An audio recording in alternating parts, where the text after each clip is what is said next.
Hi everyone, I'm Thea and you're listening to or watching to our summer series Inside Knowledge Your Summer Catch Up. Today we are once again joined by Jens Schadendorf, the author of GaYme Changer. We will discuss how safe social media is for the LGBT+ community. Jens is speaking with us from Mongolia, where his connection is not perfect. Here is why the quality of our talk might not be great at times. Thank you very much, Jens, for joining us again.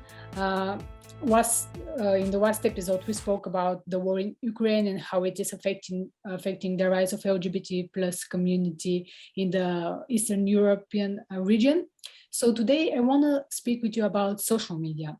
And recent reports from GWAD, which is an LGBT+ media advocacy group, show that social media giants such as Facebook, Instagram, YouTube, TikTok and Twitter are failing to ensure LGBT+ safety on their platforms, which means that they're failing to protect the LGBT+ community from harassment and discrimination. So in your opinion, how safe is social media for LGBT+ people? Well, that's a great question, of course, and goes into the heart of modern life of everybody of us. I know. So you're absolutely right. For the moment being, there is not done enough.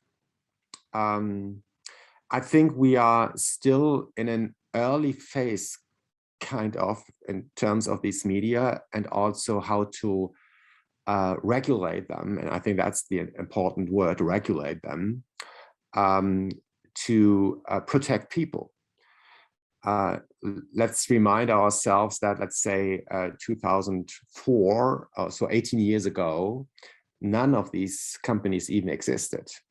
So these are young, still quite young companies.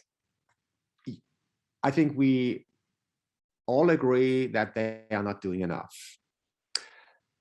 I think we can also agree on the fact that there are different legal backgrounds in the US and China and, for instance, Europe and Asia and other parts of Asia.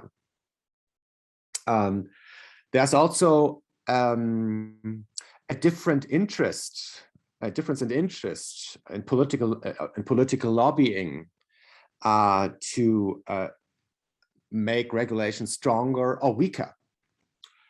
So I think it's very clear that all these giants are putting probably billions, at least millions and hundreds of millions of dollars or euro or whatever into preventing that the law is forcing them to protect human beings, whatever. So in terms of color, protect women's rights and vulnerabilities, but also, of course, LGBT people.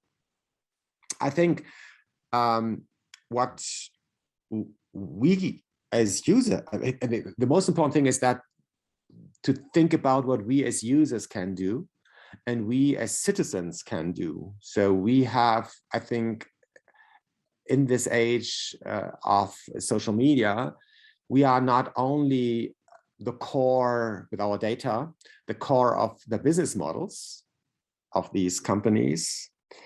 So if we don't go on these places, they don't earn money. So because this is so, we also have the power, because we can do this, to push them to protect LGBT people and other vulnerable groups. I think I prefer to be inclusive here. I think we should push our policymakers. We should also campaign. Absolutely, as you say. Perhaps may I add one thing? When we talk about the role of companies here, and this may be your next question. So sorry if I take this question away. So the question is, what can companies do to foster this development? Of course, companies are as well major clients at Facebook, for instance. So when you speak up, you change conversation. So these companies can speak up as well with respect to this issue and can change conversations including conversations in the policymaking process. Because let's be honest, that's basically to a high extent an American thing, because most of the companies are based in the US, as I was saying in the beginning, except TikTok. I think that's another story. And thankfully, we already see some movement on the EU level, with some laws coming up, trying to push Meta and other companies to protect LGBT people, but vulnerable people, or people who have been exposed to hate speech and so forth. And my prognosis would be that will be increasing, at least in Europe. Let's see how this develops in the US, but perhaps the European business is so important for these companies, so the American companies, but also a Chinese company like TikTok, that they don't have an alternative than to change their attitude. Of course, there's a lot of hope in there, but we see that there is a change, and companies can speak up and can change policy making. Yeah, absolutely agree with everything you said. And you're right that it's our responsibility to push those companies to make their platforms safer for not just LGBT plus people, but for any vulnerable group. So thank you very much again, Jens, for joining us. I think this was very insightful and useful for many leaders. Thank you.